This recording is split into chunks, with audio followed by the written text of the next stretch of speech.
Bienvenue sur Signatures éternelles, la chaîne qui rend hommage à celles et ceux dont la voix, les actes ou le talent ont marqué l'histoire à jamais. Des artistes, des penseurs, des leaders, des héros, tous unis par une même flamme, celle de l'éternité. Aujourd'hui, nous allons parler d'un homme dont les mots ont traversé les rues, les villes et les générations. Voici l'histoire de Tupac Shakur, la signature éternelle du rap et de la révolte. Tupac Amaru. Shakur naît le 16 juin 1971 à New York. Sa mère, Afeni Shakur, est une militante des Black Panthers, un mouvement radical pour les droits civiques et l'émancipation des Noirs aux États-Unis. Très tôt, Tupac découvre la violence, la pauvreté et l'injustice qui touchent les communautés afro-américaines. Ces expériences forgent son regard sur le monde et son besoin de parler pour ceux qu'on n'écoute pas. Tupac grandit entre New York et Baltimore, il découvre le théâtre, la danse et la poésie et commence à écrire des textes qui reflètent la réalité des ghettos américains. Adolescent, il déménage à Los Angeles où il se plonge dans la culture hip-hop et la scène rap émergente.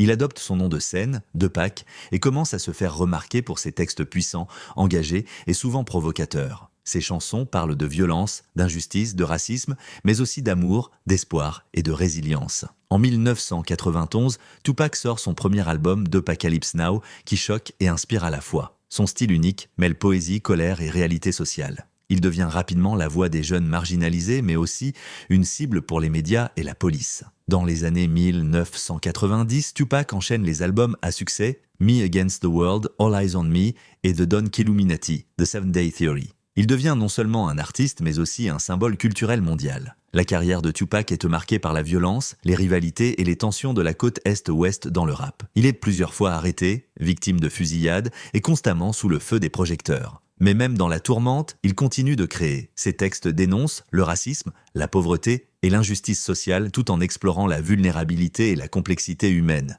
Je ne parle pas seulement pour moi, je parle pour tous ceux qui n'ont pas de voix. Le 13 septembre 1996, à l'âge de 25 ans, Tupac est mortellement blessé dans une fusillade à Las Vegas.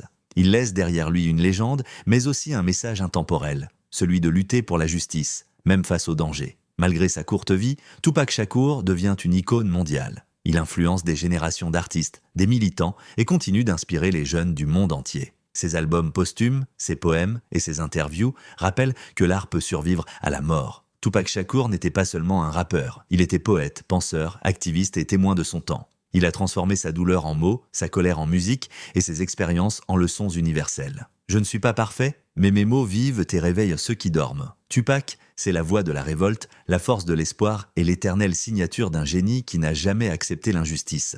Et c'est pour cela que son nom brille à jamais parmi les signatures éternelles.